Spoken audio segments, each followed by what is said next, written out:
And welcome everyone to Wizards Outlook.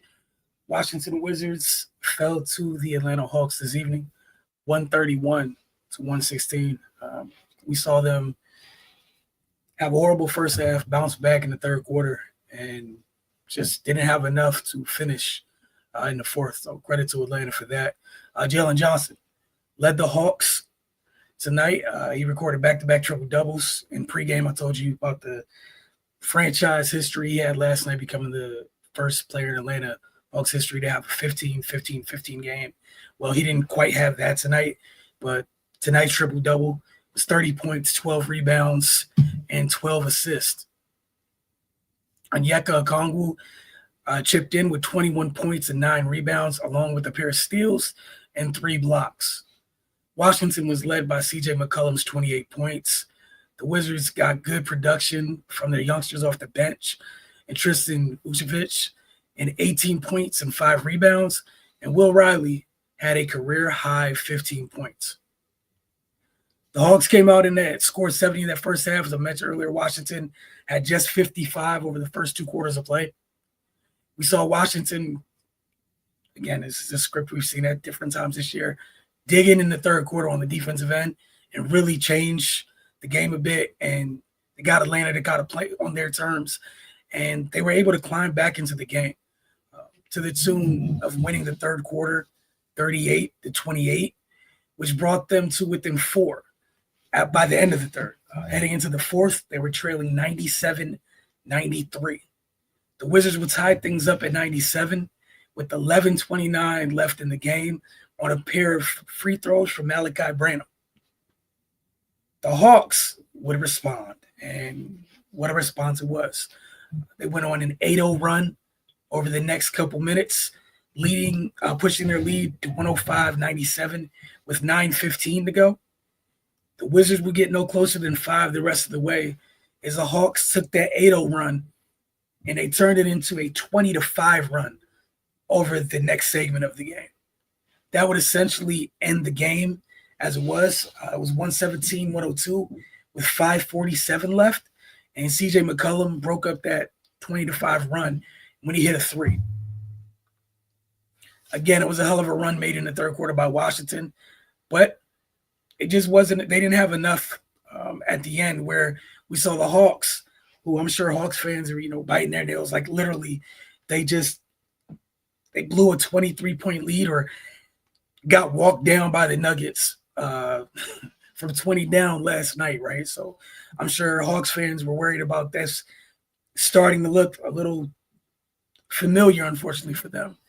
But the Hawks would regain their footing. Washington, again, looked like a little bit out of gas after successfully climbing out of the hole. But it took the entire third quarter and, just a minute or two into the fourth, and Atlanta had enough left for a finishing kick.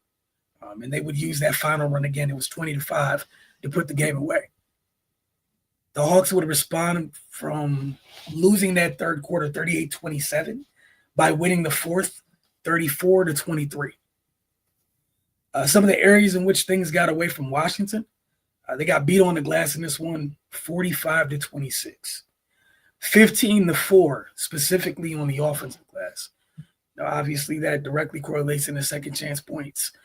We told you in pregame, Atlanta, one of the best teams in the league in forcing steals and generating steals. They averaged 9.5 a game coming into this one. They would end the night with 13 steals in this game. Atlanta turned it over 15 times, but they conceded just 17 points off those turnovers. Washington turned it over 20 times, conceding 26. I think the biggest difference was the massive advantage Atlanta had in the paint in terms of points in the paint. They won that 70-42. 70-42 in terms of points in the paint. Just all too familiar themes for Washington in this one. Again, way to fight out of that third quarter. You can't have that bad of a first half and successfully climb out of holes and have enough left for that final kick. They're a 3-1 team. They just a 3-win team. They don't have the luxury going down early like that, coming back in and having the requisite firepower to finish it once they erase the lead, which is why they can't afford to go down into these massive holes. It seldom does it end well again. That's why they have 3 wins. Player of the game in this one, look, is Jalen Johnson. 30 points, 12 rebounds, 12 assists. X Factor, that one had a couple folks. Still hadn't made up my mind by the time we hit live here. I'm gonna say Luke Kennard, just off the bench, thought he had a really efficient game. 15 points, 23 minutes, 6 or 7 from the floor, 3 or 4 from deep, along with 2 steals. He wasn't the only one that gave good production off their bench. I thought Asa Newell gave them good minutes too, 11 points in 12 minutes. But I'm gonna go with Kennard, just very effective, extremely efficient. Part of that 6 for 7 was going 3 or 4 from deep. So for Atlanta, they were able to get off of their 3-game, snap their 3-game slide with the win over Washington. For the Wizards, they still remain at 3 wins. They have a few nights off in terms of no games. And then they are next up at home.